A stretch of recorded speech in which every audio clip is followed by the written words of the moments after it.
Bismillah ar-Rahman ar-Rahim. Thank you very much to the organizers, to the team for having me here. I do have a cold, so please do bear with me if I'm sneezing or coughing in between. I actually used to live in South Harrow, so it's actually really nice to be back and be a part of Mahfil again. I used to attend the Ramadan program quite a lot. Inshallah, the community can prosper from the continued efforts of the team. In terms of the topic that I've been asked to discuss, as a secondary school teacher and a trade union activist, I've been recently educated in a lot of the policies that affect our children, that affect us as adults in later life. And there are 4 things in particular that I'd like to highlight in the time that I have. The first is that we live in an environment of hate, which is filtered from the top down. And because we don't know about it, we are its enablers. Imam Ali said, silence is acceptance. And we need to make sure that we are using this knowledge moving forward to make it clear that we do not accept this. The way we do this is to raise our children to be aware of its repercussions, the discrimination, the verbal abuse, the unjust restrictions in the education system, which will also affect them on in later life. The third thing that I'd like to discuss is what we should do to equip our children with the ability to fight the above, and lastly, what role we can play in our children's lives as parents. So I'd like to think that as a community, we're united on the desire to rid the world of injustice, considering our joint inspiration, Rasulullah alayhi salatu wasalam, but also from our joint experience. I know that we can all agree that Islamophobia is currently at the spearhead of racism. What we first must be clear on is that this does not come from the far right first. It doesn't come from EDL or the BNP. It comes from the top down, the government first. This may be a very bitter pill for some to swallow, especially considering some of the work prominent members of the community carry out. That means that they are heavily involved with the authorities. Would you believe me if I told you that the government promises Islamic institutions hundreds of thousands of pounds to fund their integration or anti-radicalization work, in exchange for information on attendees and other innocent pieces of information? Funding of this kind is not distributed proportionately at institutions who host far-right thinkers, and that's because policies of this kind are targeted at people the government consider to be at risk of radicalization, Muslims.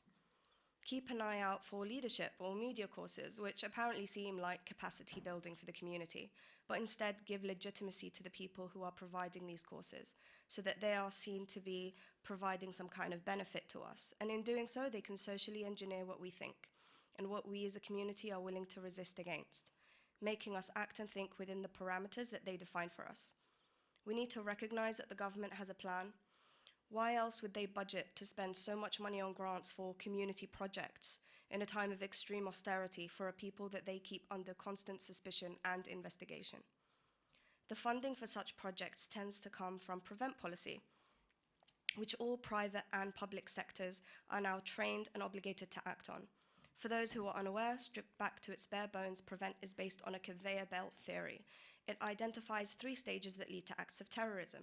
The first being extremism, having staunch, unwavering views, a bit like many of us here. The idea is that these extremist views will then lead the person to stage 2, radicalization, meaning to change their peaceful views so fundamentally that they are led to stage 3, acts of violence. Prevent is based on the idea that if you interrupt this process, you can prevent terrorist violence taking place. How?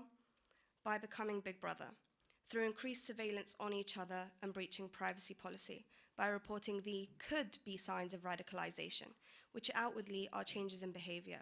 For example, growing a beard, wearing a hijab, showing mood swings, sudden changes in friendship groups, or becoming reclusive.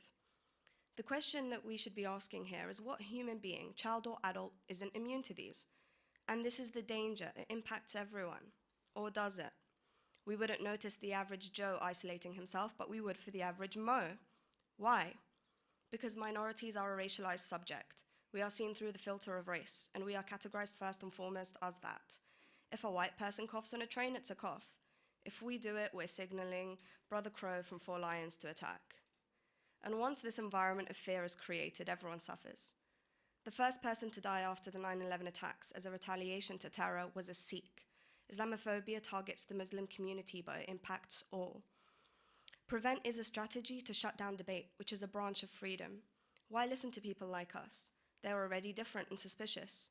An example of this can be seen with the 4-year-old child who was referred to Prevent. I think a lot of you know this story because it's been spoken about a lot. He drew a picture of his dad holding something and he showed it to nursery teachers. And he said it was a cooker bomb.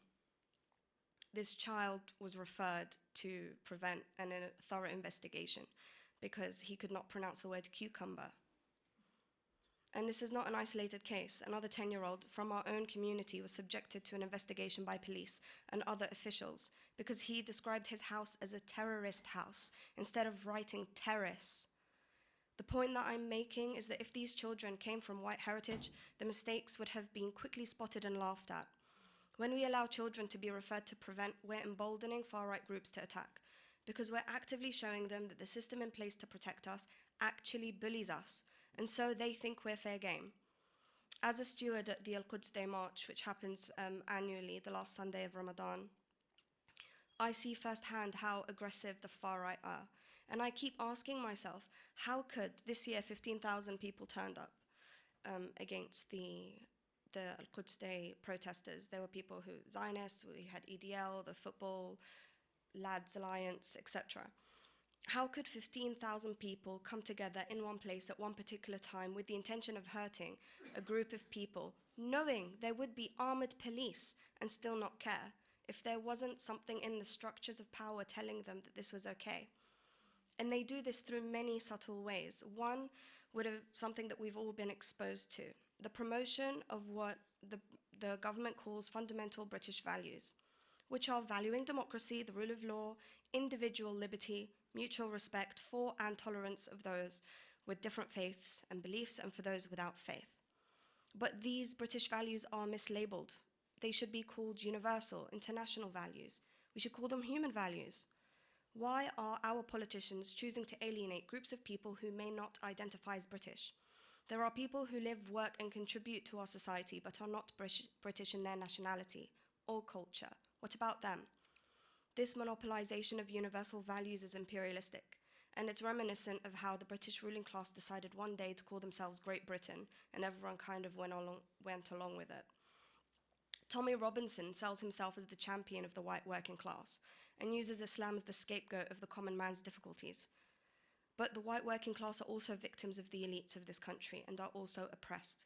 To the white working class, the narrative is spun that the reason they are short of money is because of the immigrants, the Muslims, where in fact, the white working class, the Muslims, and the immigrants are all victims of the same elite white establishment.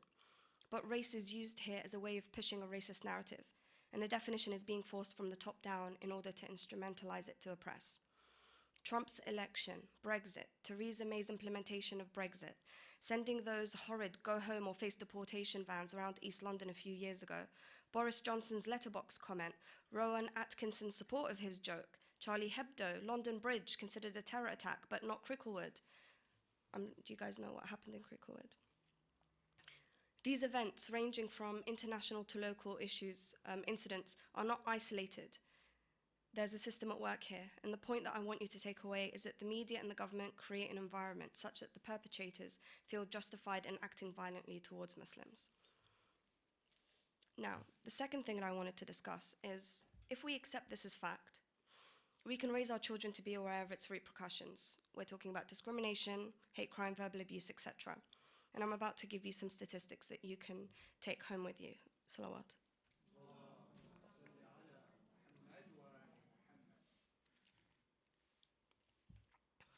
A social experiment conducted by BBC Panorama found that 16 to 24-year-old Muslims are half as likely to get to an interview as their non-Muslim counterparts. And we're talking the same qualifications and experience. They're 4 times less likely to be approved for a mortgage or renting accommodation. The BBC has recently reported in their usual colonial language that religious hate crimes has risen by 40% in the past year. I call it colonial because of the language used. It's not religious hate crime, it's Islamophobia. 52% of all offences was aimed at Muslims. And instead of calling it what it is, Muslims ever becoming the victim of hate crime because of the climate of fear and hate created. They make everyone the victim and remove our entitlement to specialist support. The Islamic Human Rights Commission conducted a nationwide survey once in 2010 and again in 2014. I think they're working on another now in 2018, which found that 21% of those who described themselves as practicing Muslims felt that they were always witnessing politicians philosophize that Islam is problematic. This indicates that the political discourse is set particularly around targeting the Islamic faith and otherizing its subjects. 59% agreed that they have seen political policies that negatively affect Muslim people. 51 of the same sample believed that politicians condone discriminatory acts against Muslims. 58 of those surveyed felt that they had experienced being treated with suspicion or being wrongly accused of something. 66% of those surveyed had experienced verbal abuse at some point.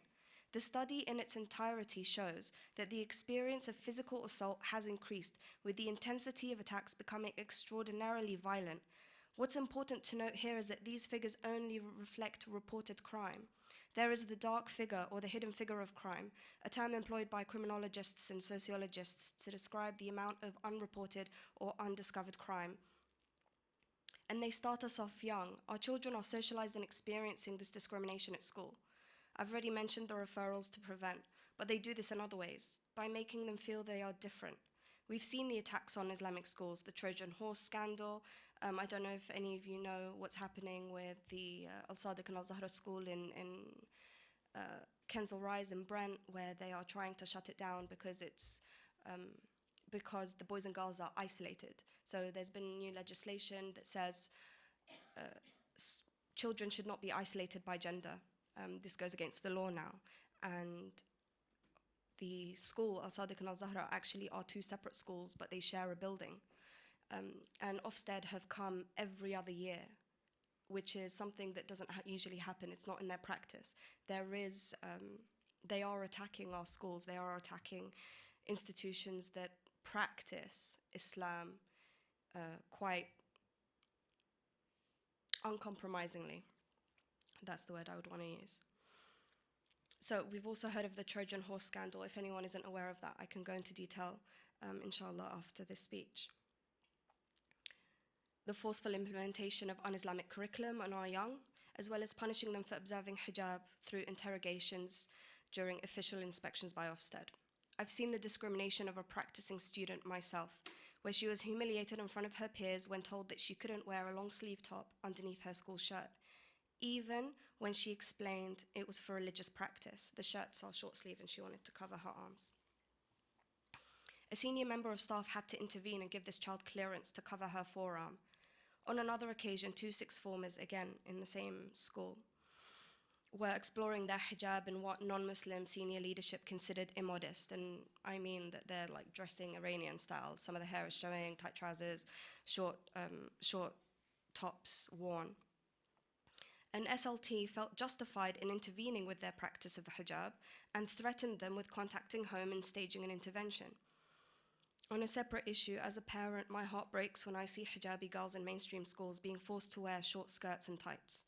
I know some mothers from our own community who feel putting up a fight would be unreasonable because they are certain their actions would result in the humiliation of their child in front of their peers and staff, as well as experiencing the suspicious treatment they know is bound to come. From my own experience at being in sixth form more than 12 years ago, I was called in to see the head teacher because I advised the practicing secondary school girl to wear a abaya or a long skirt to school and her shirt and tie on top so it wouldn't affect with her uniform. They considered me to be radicalizing her. The girl was sent home to change and her parents blamed me instead of the system. We should be under no illusion that our children are experiencing discrimination now and will do so for the foreseeable future. We shouldn't shield them from it. We need to prepare them for it. Now, the third thing that I'd like to discuss is what should we equip our children with to be able to face this inevitable discrimination? This summer, I went to Camp Hulaya, which is a camp run by the Ahl al-Bayt Islamic Mission.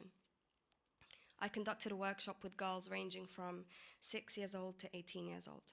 All of them, without exception, have said that they have seen it themselves or have witnessed it in schools, in the school environment.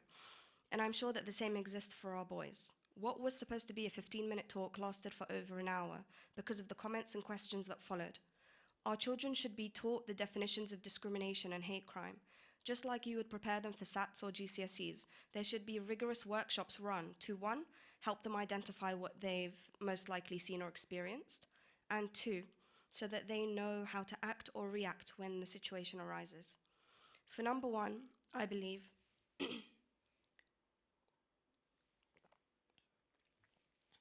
a simple conversation needs to be had, where they know that you as their parent are aware of their struggle, and that you want to know whenever they face it so you can support them emotionally as well as practically. The steps for you as parents will come later. But for number two, how the children should act or react when the situation arises. The first thing they should do is they should make it a big deal. Homophobia and racism are usually dealt with via immediate removal from lessons, phone calls home, and depending on the severity of the case, internal exclusions. I have never heard of any of these being implemented for Islamophobic related incidents. Our children need to use the right language with staff so that they can act to protect them and place the same importance to incidents affecting Muslim children. For example, if our children are called terrorists in any phrasing, for example, your dad works for ISIS, is there a bomb under your hijab, even comments like, are you bald, is that why you wear it on your head, do you shower with it on, towel head, etc. All such Islam-specific phrasing should be considered a hate crime to your children, and they need to say so to staff at school. They need to explain that they feel uncomfortable and unsafe around the certain individual and that they refuse to be in the same space as the perpetrator. Anything less will result in the situation being brushed under the carpet and the day moving on as normal. You need to encourage your children to ask the year team or pastoral team to call you immediately. Acts like this, from my own experience, create a sense of urgency for the team to resolve the matter in a way that makes the child feel comfortable again. I understand that this will create a disruption to the learning of that particular lesson or that particular day, but the more this happens, the more likely policies will be created to take abuse of Muslims more seriously, Muslim children more seriously. The second thing that I understand is that our children will not be enthusiastic about making a fuss because they will be in the spotlight in front of their peers and in some cases considered a grass. It will also instantly conflict with two principles that we've taught them since their infancy, that we should forgive, we should give 72 excuses to the person who hurt us or the person who wronged us. What we need to remind them of is that in making a stand, they are doing amr bil ma'ruf wa nahy anil munkar, and they can only be as strong as your convictions as parents in supporting them when they whistle blow an incident.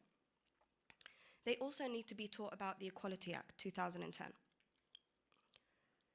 It's about the only legislation that we can count on in protecting us against discrimination. They need to be aware of each of the protected characteristics so that they can use it in their defense as well as others. Inshallah, small steps like this can empower them and others, acting as sadaqah jariyah. So if I can just draw your attention to this. Can I take it out for a second? This law bans unfair treatment and helps achieve equal opportunities in the workplace. So some of you may have heard of positive discrimination and its impact at work. This positive discrimination is also considered, is also made legal under the Equality Act of 2010. But for the purposes of this talk, I haven't included it. If your children feel, or yourselves, this is something that you can use too, if at all you feel that you are being treated differently because of your age, your ability or disability, your race, religion, your gender or sex, your marriage, pregnancy, all of these things, they are called protected characteristics. If you can prove that someone has treated you differently at work, in education, as a consumer, when using a public service, renting, buying a property, they are breaking the law. And if you have evidence, you can take them to court. And it's not just the individual that can take them to court. Anyone who is associated with you. So let's say you're walking down a street and someone calls you a terrorist, and your friend is with you and that friend is not Muslim, but they experience that discrimination with you. They are also able to go to court and use this act for their own protection because they suffered abuse while being with you, even though it was not directly targeted at them. The next thing that I want to discuss, still under the same banner of what we can do for our children, if feasible, tell them to record everything. Stop and searches are rampant and again racist in their implementation, as it disproportionately targets people of ethnic minorities. I did a sample of this in my very diverse Year 11 class, and out of 30 students, 9 15 to 16-year-olds had said that they were stopped and searched. Only 1 was from white heritage, and 1 was a girl. So 7 out of 9 were boys from black and ethnic minorities. And they had been searched more than once. People act differently when there is evidence to prove certain behavior, and I'm sure this is something that we can all relate to. We all proofread our emails at work several times before sending them, but freely talk amongst our colleagues. When there is evidence of discrimination, we can access justice easier, as we can report it and convictions can be made, as well as compensation claimed. Now, I need to stress the importance of using the discrimination card, because because we will be labeled as the boy who cries wolf from the first time it's used, but certainly more so if it becomes a consistent part of our interactions.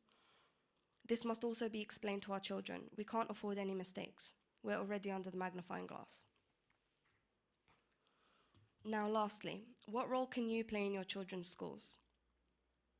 You can play a part in safeguarding them from not just your children, but other children from similar backgrounds by taking an active role in their school life. The first thing you can do is become familiar with the year team or the pastoral team. Prevention is better than cure. Explain to them your fears and your child's experiences before making an initial complaint, so that they are aware of your concerns and are reassured that you want to be a part of the solution and not the problem. I find this is best done in person or over the phone. Emails can be misread, and 90% of our communication is body language and tone of voice. We must be seen as the friendly, peaceful people that we are. The other thing you can do is, if a parent governor position becomes available at your child's school, put yourself up for election. And I understand that you may see this as an added workload, but in this way you become a part of the decision-making process at the school. Before a student is expelled, often for behavior that results from poor support of the school in the child's special educational needs, or lack of support or understanding of their dysfunctional family, often resulting from austerity measures or broken homes, or them being labeled as radicalized through Prevent policy. The governors are asked to evaluate it, and you can help your family and many others. I hope in the time that I've been here, I've shed some light on the current state of affairs that affects our children, now and in the future, as well as giving you some practical tips to safeguard them through their education in mainstream schools. I ask for you to keep me in your du'as and forgive any mistakes that I've made in my short time here. Assalamu alaikum.